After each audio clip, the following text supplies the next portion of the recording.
Parei de rodar aqui só para fazer esse vídeo. Todo mundo falando que a maioria das pessoas aqui no Brasil é de esquerda. Uai, é de esquerda?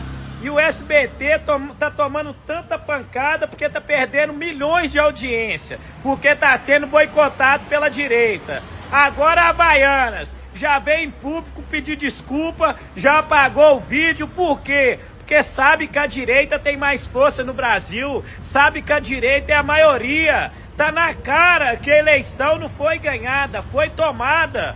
E eu tenho certeza que se dividisse o Brasil no meio, igual essa linha aqui tá, ó, no meio, os pessoal da esquerda ia querer pular pro lado da direita, porque petista não gera emprego, porque petista é burro. Tem um tanto de petista que trabalha pra gente que é de direita, porque senão tava morrendo de fome, entendeu?